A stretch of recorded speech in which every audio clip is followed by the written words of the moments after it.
Welcome to the Strategic Management Accounting course, where we teach the value-adding steps and processes necessary to execute strategy.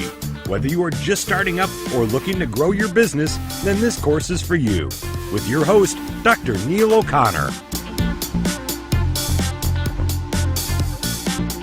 There are techniques in here that can help you as a manager better manage people in the future. Are there techniques here that can help a multinational or a large organization better manage its resources? Okay. Are there techniques here that are being used in large firms today? Yes, there are. And chapter 15 is a very easy chapter from a point of view of calculations. Okay?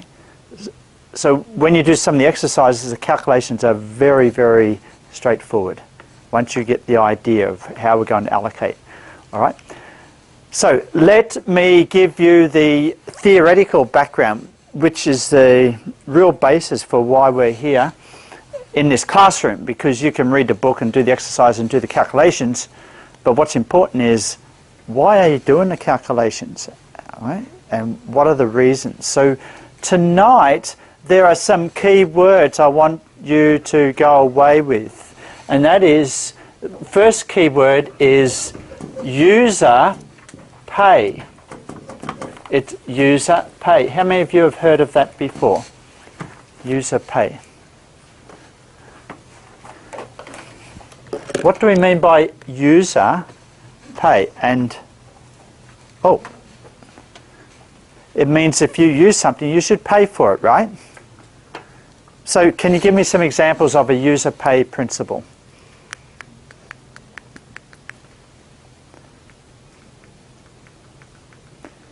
How many of you travel on public transport in Hong Kong? All of you. So you use Batatung, octopus, okay? Can you use the services without paying? No, but in some countries people do. You know that, don't you? Like they jump over the turnstile in the train system. Oh, it's sad, but people do that in other countries. Don't see that much in Hong Kong. All right? All right? But, so, okay, there are resources out there that you don't have to pay for and you use. Let me give you an example I want you to think about. What about the library? Do you pay for the library when you go in?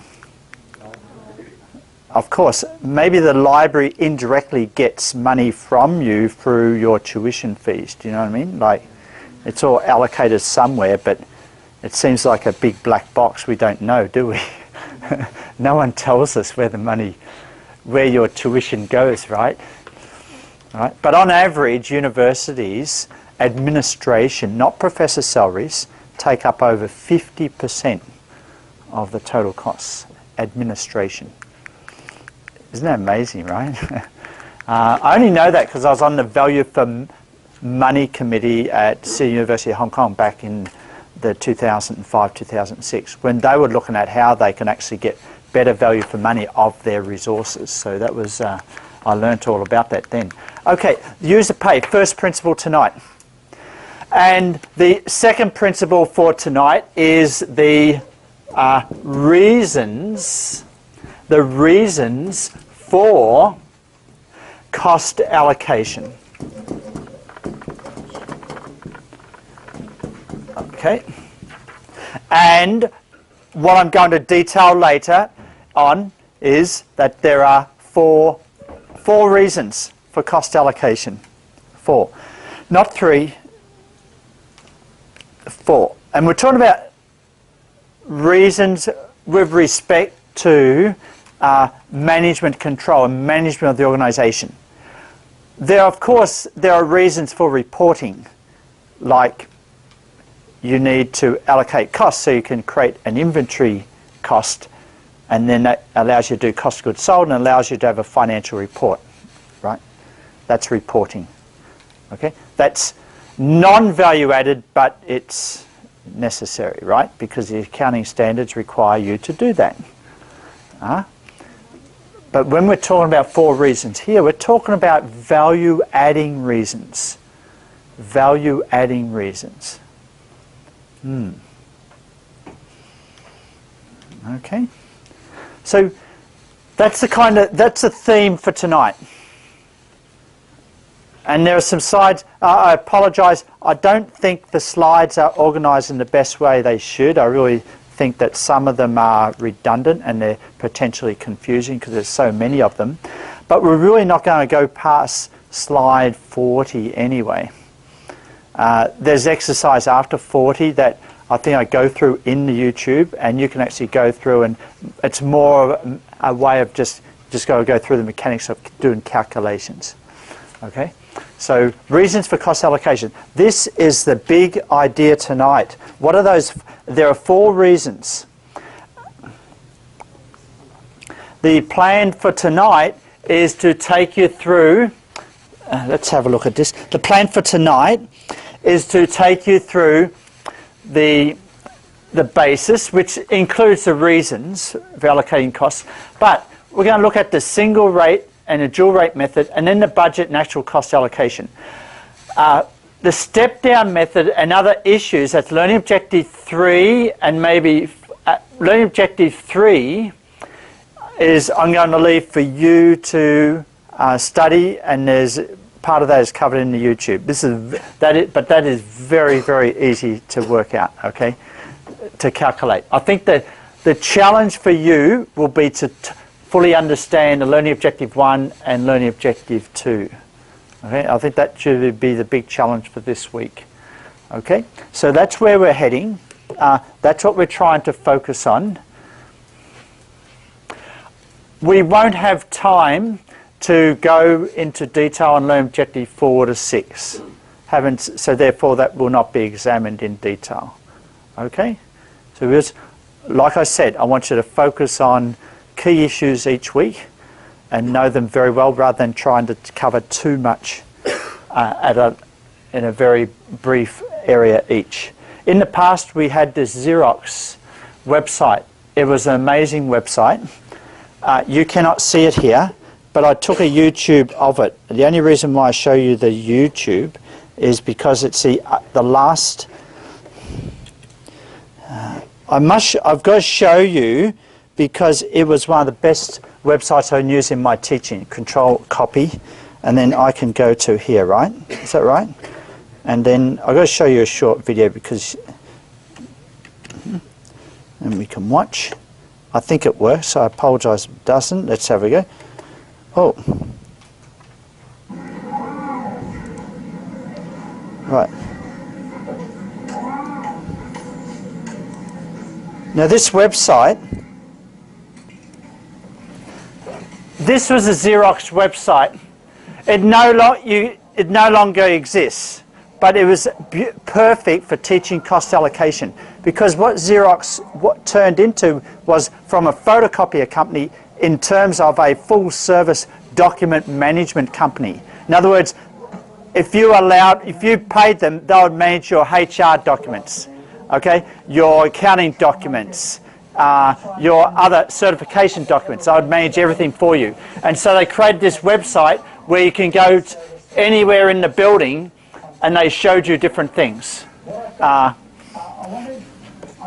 given you a handout. How many of you... Let me just turn that off. But if we can just go through that, let's. Here we go. I just want to fast forward that. All right.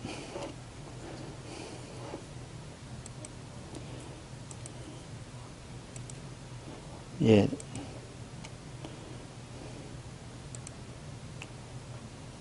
And then you can go into the building, and you go into different parts of the building, and there'll be different players in there, different people that actually talk to you.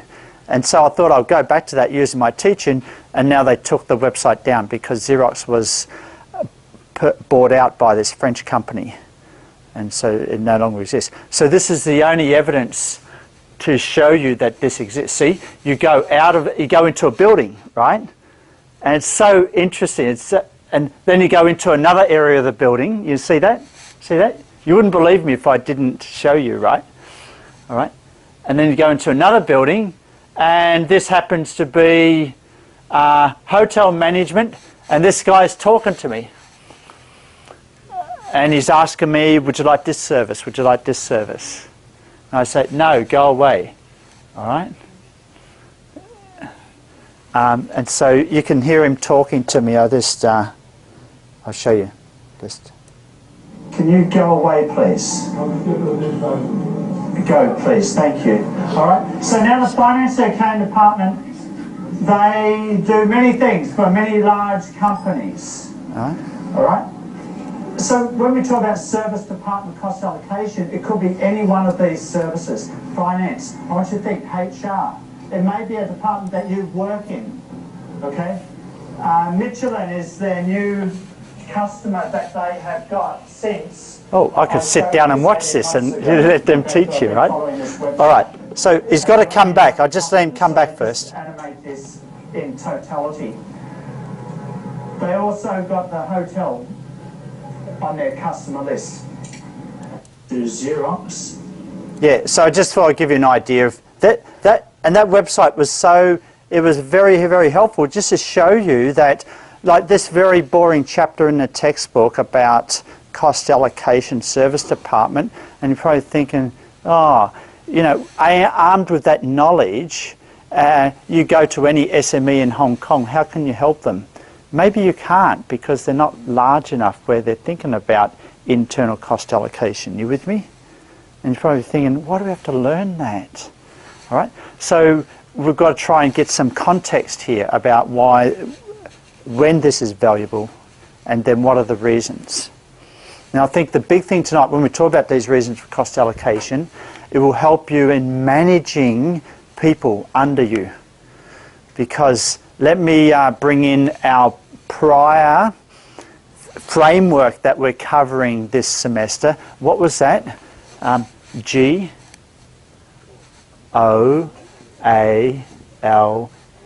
All right? You know that this was goal congruence.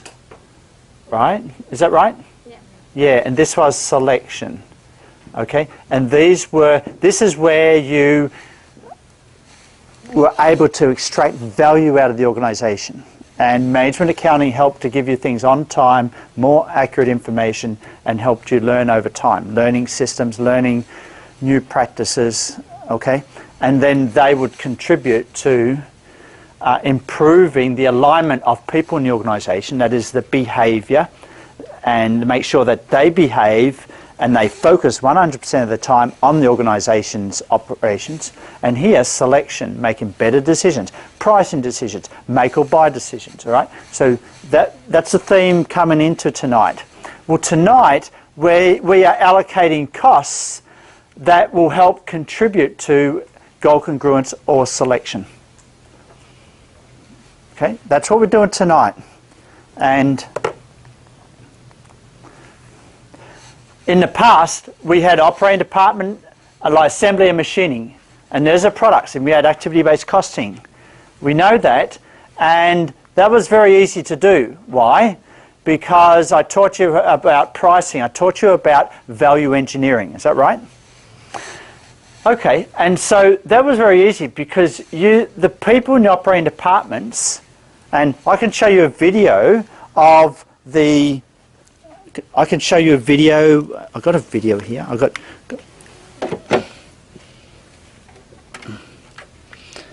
When you're managing people in the organisation,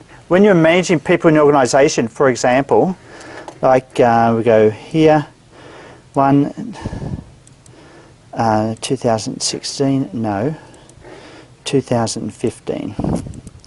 Man, doesn't time fly? It's just actually amazing. So what I want to show you here is personal video teaching July.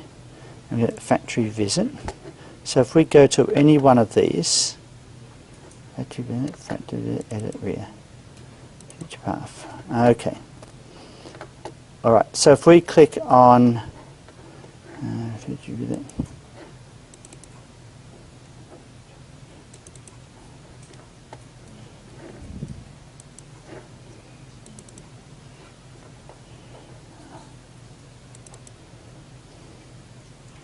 So when you're going through here, and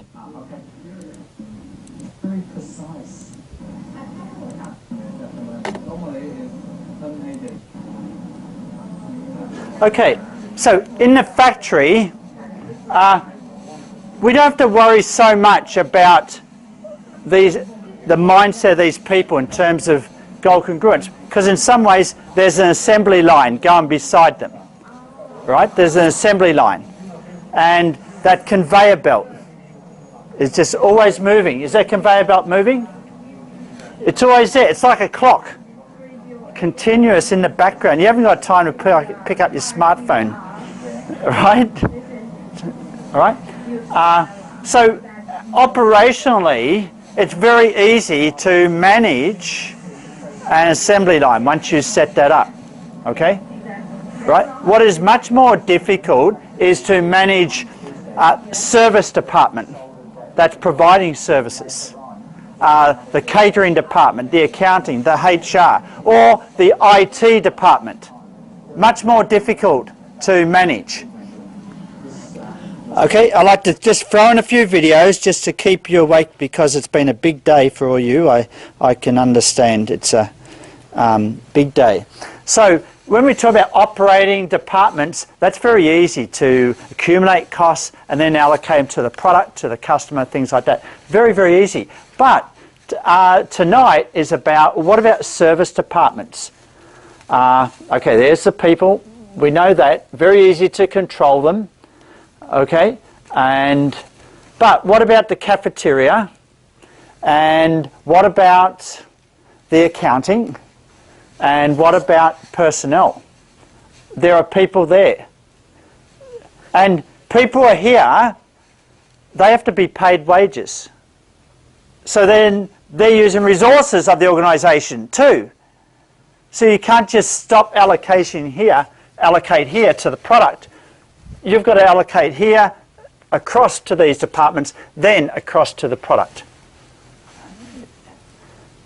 Okay. Now, unlike the cost basis you allocate from here to here is quite easy, because you can activity-based costing, right? You know, unit level, batch level, all right, setup level, okay, or faculty level. There are different levels that we learnt last week and the week before. Well, when we go over here, we don't have those fine methods of different levels of cost allocation, all right? But we're still trying to use some basis like cause and effect, benefits received, and, help me here, fairness and ability to bear, yes. And normally the first two are the most critical that we focused on. All right?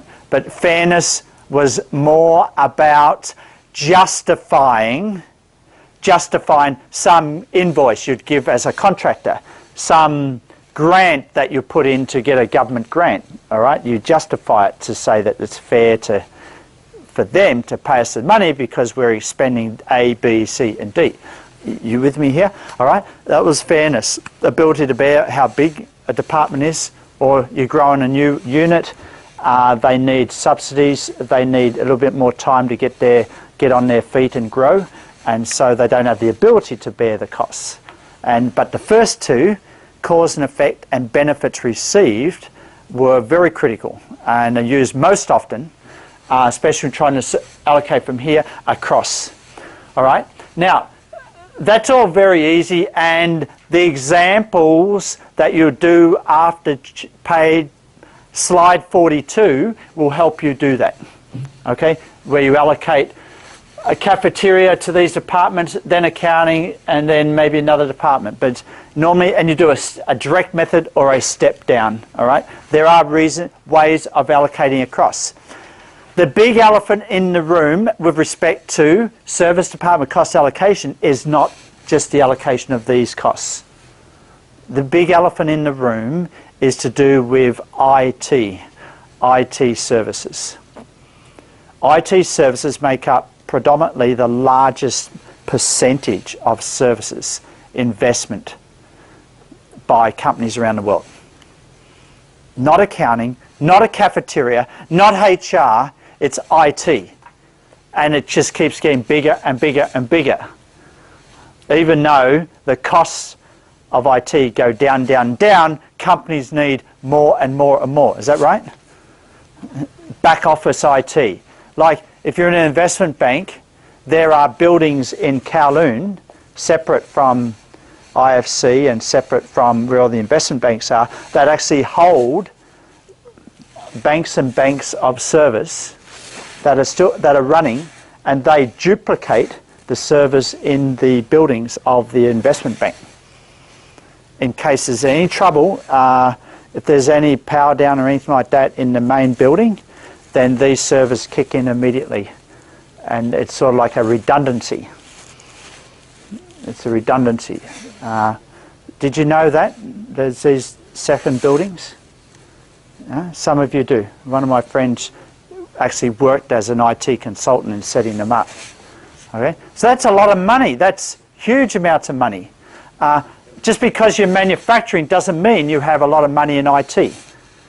Okay, so IT is huge service investment, and because it's a huge service investment, it creates even more headaches for how do you do the allocation, because it creates there's a lot of tension between the user departments and the IT department. Now the IT department is getting lots and lots and lots and lots of money from corporate, and they justify it saying that, well, the user departments need more than last year. They're grown by 10%, so we need more money this year. Oh, but we really need to invest in systems in 2 or 3 years' time, so we need even more money. So you've got this huge amount of money going to IT in a lot of large organisations around the world. And so the big question we're going to look at tonight is, well, do we allocate the cost of IT to the users? If we do, then how do we do it? And then the other big question is, for what reasons may we allocate? What are the reasons? And is there some feedback caused by that allocation that can help the whole process run more smoothly? And yes, there is. So the example that we'll go through tonight will actually talk about these issues between the IT and the user departments in the organisation. I won't spend much time going through them, but here are some real quotes from multinational CIOs, that's Chief Information Officer, so it's like a C-suite level person in charge of information, just talking about the headaches they have in managing IT investment. The headaches they have, not just managing, but in actually allocating the costs of that investment.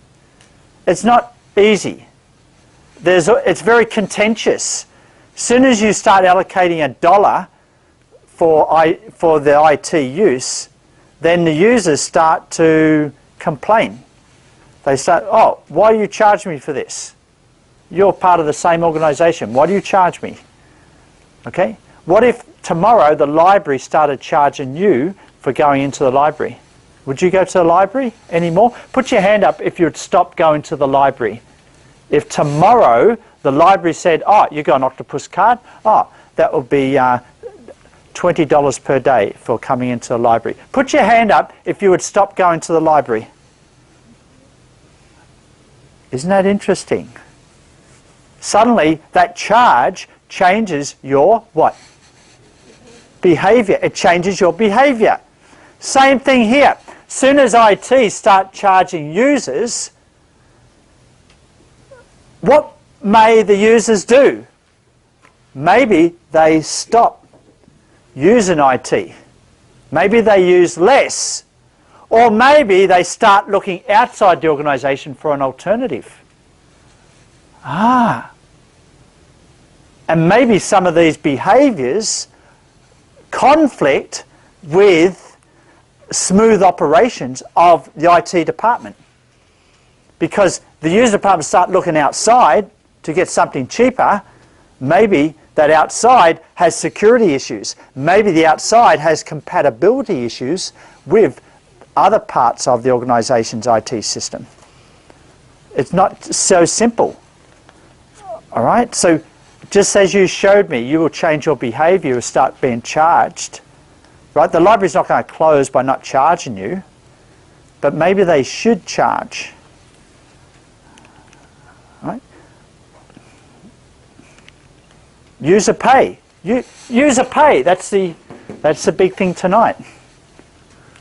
Maybe I should charge you for sitting in my lecture. Put your hand up if you would stop coming to my lecture. One person. Oh, that's a trick question, isn't it? Yes. All right. No, but this is. Can you imagine? I just want to get you to feel the emotion associated with this service charging inside the organisation. It gets emotional. All right? It's not like an independent transaction between one organisation and another. It's inside the organisation, between one department and another. Okay? It can get very contentious. Okay? That's why you need to understand the reasons for doing it. If you're going to do it, what reason are you doing it for?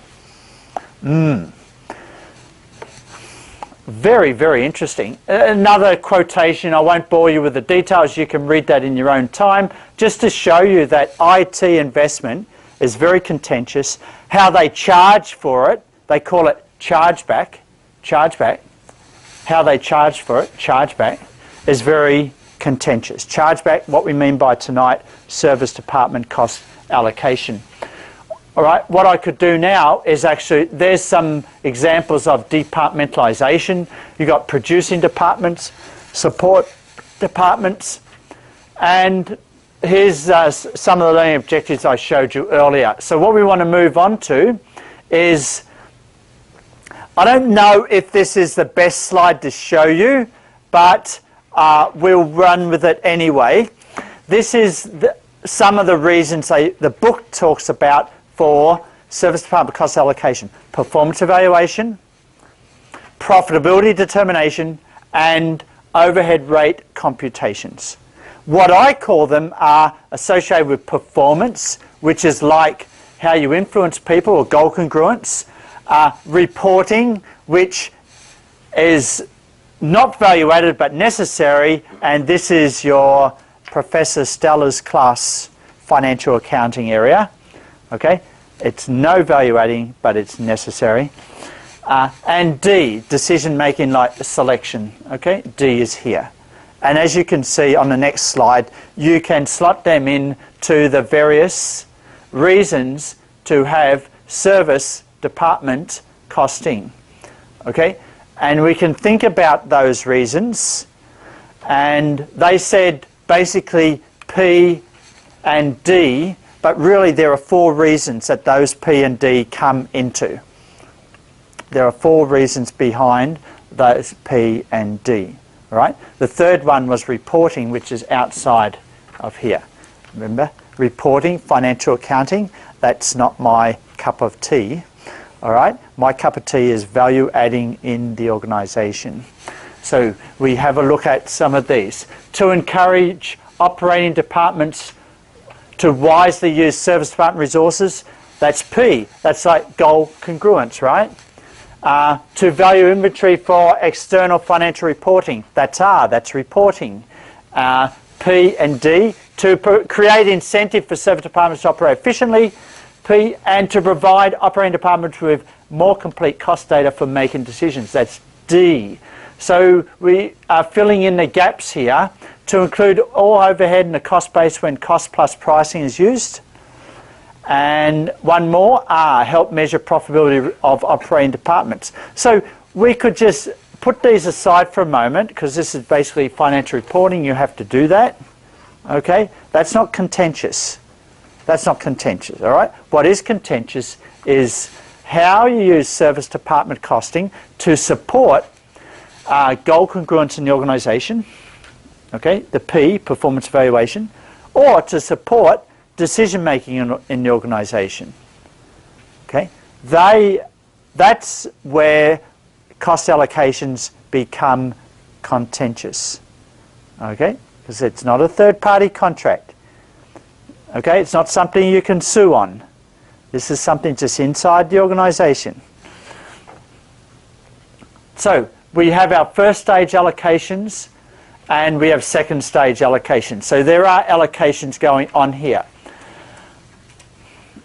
Okay, just a reminder of last week. There are the fairness or equity, ability to bear, we have cause effect, and we have benefits received. There's the 4 bases of cost allocation. I simplified in terms of 3 types. That is benefits, cause and effect. Benefits associated with outcomes, cause and effect are more process related. Okay, obviously cause and effect ends up with benefits. So you can see that they're kind of in one bucket, that group. And then you've got fairness and ability to bear. It's up to you if you want to see it that way. What I would ask you to do now, without looking at the answer on your slide, if you turn over to here, you have got the answers on one page, but you have got this on another page. I don't want you to look at the answer. I want you to have a quick look, and in groups of 2, I'll give you 2 minutes to go through and think about, if this is your department that you work for and you're asked to allocate the costs of running your department to the various users, what basis would you use? Okay. Now remember, there's more than 12 bases here. Like there's 1, but this on this line here, notice there's 1, 2, and 3. Okay, there's 3 there. So don't confuse that with just 1 basis. All right, it's just the way it has been put together. Okay, so can I ask you for 2 minutes now? Please don't look at the answer on your right-hand side slide. Just look at this left-hand side. I want you to think first before you see the answer. Okay, how many of you can get all of these right? And you've got immediate feedback because the answer is there. Okay, so please, a couple of minutes. Can you just try that now, please?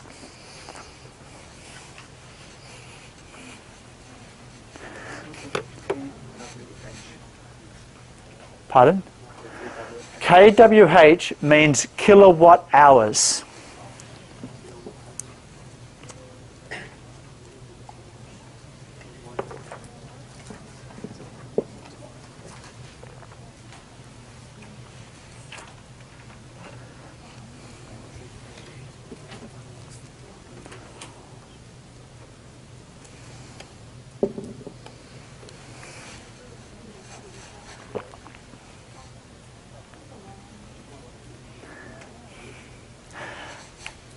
Custodial services. Do you know that one? Do you know what that means? That means security. That means looking after the resources. Security guards. Okay, custodials. Okay, custody, taking custody of the resources.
Okay, the purpose is just to get you thinking about if you're running that service, and then what is the closest cause, effect, benefits received basis for allocating that is relevant for that service. How did we go? How many of you got more than half of them right? So if we look at laundry, what would that be? Pounds of laundry, okay? Simple, right? Airport ground services, number of flights, cafeteria, number of meals. You can see that there's a direct causality. You're probably thinking, wow, this service department costing is so easy. This is why I mean the example from slide 42 onwards is very, very simple, okay? Because it's very easy for you to work out what to allocate and how much to allocate, all right? Depending on whether you're accounting, HR, cafeteria, or any other service department. Okay, so my purpose was to get you thinking, and now I want you to think about the allocating pitfalls, and we're going to go into a bit more detail here, because the biggest one is allocating fixed costs using a variable allocation base, and that results in fixed costs. They're allocated to one department, they're heavily influenced by what happens in other departments. And we're going to show you that in the example tonight. So, first of all, learning objective 1 is to understand the difference between a single rate method and a dual rate method. Now, a single rate method pulls together all of the costs, fixed and variable, and then divides it by some usage, and then allocates it. So you can imagine a cafeteria does have fixed and variable, even though you just said the number of meals served. But what about the land and buildings? What about the area that cafeteria has set aside for you to sit down and eat your meals? Is that fixed or variable? That's fixed. So what are you going to do with that? Okay, so now we're getting a little bit more complicated things now, because at the moment, sometimes cafeterias, they say, look, we're this cafeteria for this university, but can we double the amount of space for the students to sit and eat? Why? Because we want to sell 7,000 meals a day and not 5,000 meals a day. You with me? The only reason why we haven't got 7 is there's not enough room for students to sit down. Put your hand up if you've gone to the cafeteria and there's no room to sit. You will at lunchtime when all the undergraduates are here in the middle of the semester. Totally no room between 12 and 1. So sometimes either, you avoid it and you go to another one, or you don't even walk up there to see if there's a seat. You just decide, no hope, I'll go somewhere else. All right? So then the cafeteria loses a customer because they don't have the capacity. You see? All right? So a little bit, when you get into the detail of fixed investment, that can affect the day-to-day running of the service department. And it may cause the service department to ask for more resources, fixed resources, to improve the day-to-day running. And that gets very contentious. So now, cafeteria may be not the best example to use, but it's immediate because all of us have been to a cafeteria in the last couple of days. All right, so you know what I'm talking about. The best example to see how this works is an IT investment. And so that's why we're going to have a look at this example now. We're going to have a break in a minute, but there's a single rate method, one rate for allocating costs in a cost pool, and a dual rate method that segregates costs within each cost pool into 2 segments, a variable and a fixed cost pool. Okay, that's great. I want you to draw a line through that, because I think this is potentially confusing, this slide, so we'll keep moving on this.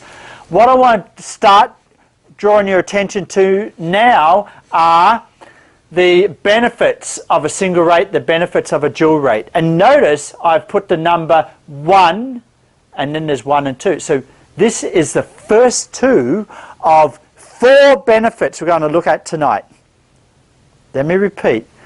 Here are the first two of the 4 benefits. And if you know what I'm talking about, here are the 4 benefits here. I've done this just for you now. All right, here are the first two. Okay. Later on, you're going to see 3, then you're going to see 4. Okay. We're going to come to 3 and 4. But for now, let me explain what benefit 1 is, and briefly 2, and then we'll have a break. We'll come back and then start to look at the example, okay, of IT investment. Control service indirectly. The user department might complain about the service if they're being charged. Okay, so we're at 2016 and suddenly the library has convinced you all that, yeah, it is fair, right? It is fair that they charge you $20. Oh, just to get you used to it, maybe they start off with a $10 amount. All right, you've got Octopus, just beep it on the way in. $10 for the day. All right, and so, you know, there's a drop down in demand, but students reluctantly, all right, okay. And then they get used to it. It picks up, and then suddenly now the library's in business. Why? Because it's making money. All right? Suddenly the library has turned from a cost centre into a profit centre. Wow! And now suddenly they've got people outside handing out giveaways if they come into the library for the day. Wow, how can it change overnight like that, right? Well, I want you to think about it. You've paid your money to go in, all right? Bing, $10, all right? And you go in and you've got a chair. Of course, they've got much more comfortable chairs now because you've paid for the service. So now they've got to have a nice chair, but it's more comfortable. And it's quieter. They've put egg cartons around the walls, so it's much more quieter. You can't hear the traffic, things like that. Oh, and their opening hours goes for 1 hour longer. Well, that's great. Now you can study up until 12 midnight. Wow, all these different things. No, definitely, very attractive. I will pay my $10 to go into the library, right? That suddenly you're starting to think, okay, you go in there 1 week and you realise, oh, some of the seats are starting to get broken. Oh, it's starting to get a bit noisy in here. And you're thinking, oh, why do I pay that $10? And you see, oh, there's a suggestion box over here. Oh, I'm going to complain. I'm paying money, I'm going to complain. That's not good enough. Or I complain, oh, how come this book isn't there? How come the book isn't in the right place? Oh, how come you can't find a book for me? The computer says the book is in the shelves, but it's not there. What's going on, Mr. Librarian? Suddenly the students are getting very angry at the librarians. Why? Because they're paying their money, now they expect more. You with me? All right, so this, it's very psychological. Even if it's just $1, it just changes your mindset about what you expect. Wow. And now suddenly the librarians are going for counselling with a psychologist because now they're under stress. The students are given so much stress, they're complaining about everything. The book's not put away and they can't find a book, and there should be 5 books and there's only 4. And the databases, and they're all mixed up, and oh, this never happened before when the students were free to come in. Because when they were free to come in, they didn't have any expectations. A library's a library, it's a place to study. Oh, if they could find a book, great. If they can't, that's all right. It's a library, it's free. What do you expect? Yeah? So once you start charging, suddenly expectations change. And that's what number 1 is all about. When you start charging someone, even if it's $1, even if it's just a nominal charge, a fraction of how much you're using, it makes you a little bit more sensitive to that service being delivered. And it turns you into a monitor, and now you, the user, start to monitor the service, not their boss. You, the user, start monitoring the librarian that's serving you, not her boss or his boss. You with me here? Hello? All right? The boss doesn't have time to monitor them. No wonder why they're under stress. Every user that's paying is monitoring them. Okay? So this is what we mean by controlling service. let me give you a real example, because I don't know many libraries that charge, all right? So we'll give you a real example, okay? All right, how many of you have been to a 7-Eleven? Yeah, of course. What a stupid question. All right. Best, let me give you a quick point of when you're presenting, right? If you want to ask a question to an audience, as an icebreaker, always ask a question that you know the answer to, and that the audience knows the answer, because then you get a response, okay? You've all been to a 7-Eleven. I get a response, right? Okay, so have you ever seen a little sign behind the server in 7-Eleven or another store? It says, if you do not get a receipt, we will pay you 100 Hong Kong dollars or 20 US dollars. You will get a reward. Put your hand up. Have you ever seen a sign like that? Never? Never. Not in any shop. It happens in Australia and the US. Why do they do that? Why is there an offer of a reward if you do not get a receipt? Huh? Yes? The client can monitor. Well, it actually turns the customer into a monitorer of the cashier. Now the customer turns into a hawk watching. Don't give me a receipt, don't give me a receipt, don't give me a receipt. I'm going to get my prize here. Right? And suddenly the cashier does the right thing, ching, and puts the money in the till, rings up the correct amount, gets a receipt. There, sir, here's your receipt and here's your product. And the customer goes away disappointed. Oh. All right? No, you know, all right? So what's the point of that? The fact of giving a receipt ensures that the correct cash that's been handed over has been registered in the sales system. You with me? Right? And so that enables the boss of the company to control the cash. You with me? See, how do you pinch cash? Do you know how to do it? I'll teach you how to do it, right? So when you're serving someone, you take their money, right? You pretend to use the cash register. Maybe the drawer comes out, you push it back in, but you put the money in your pocket, and then you give the product to the customer, and the customer goes away. You don't give a receipt. But the money goes in your pocket, and there's no record that the money was ever given to you. Are you with me? All right. So that's what that sign is there to prevent, to get the customer. Put your hand up if you heard of this idea before. 2 of you, 3 of you. You never heard of this before? Oh, okay. But this is all about, this is what we mean by controlling service. All right? But it's the same idea. Once you start charging $1 for something, then people start watching you. So I was thinking, what if I charged you $100 to come to my class? Put your hand up if you would come to my class. Oh, 1 person. Oh, 2. Oh, 3. We've got 3 A's already. Okay, all right. In the afternoon class, I got no hands at all. And I thought, well, will you do $50? No takers. All right. But it's the same thing. Once you have to pay directly, like, I know you pay indirectly through your tuition, okay? But once you have to pay directly like that, it makes you sharper. Now you're expecting more from me, okay? Now you come in, your mindset is, I've got to get my $100 worth. I've got to get my $100 worth. I've got to ask a question. Oh, the teacher's going fast. Mr. Teacher, can you slow down a little bit? I didn't get your last point. You know, I've got to get my $100 worth. Oh, Mr. Teacher, could you just go over that point again? I didn't understand it. I've got to get my $100 worth. Are you with me here?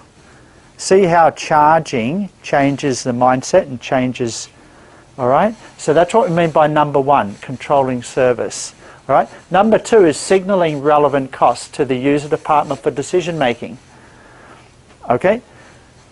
Because maybe, and after the break, we'll use the example to show this. So in the example, what I show to you is that when we have one lump sum, fixed and variable together, then the user department sees that lump sum and realize, oh wow, I can go outside and get something for half that price. I can get IBM or Lenovo or HP or Show Me to give that service to me, that IT service. Don't worry, Show Me will be an IT service in years to come, because hardware makes no money. All right? They can give the money for half the price. Why should I just get it from internal department that's charged me double? See, that's a relevant information for decision making, right? So we're going to look at that after the break, and that's number 2. So right now, let's have a break for about 7 or 8 minutes. Okay, when we come back, we're going to dive directly into the example, and we're driving directly into number 2. Okay, thank you.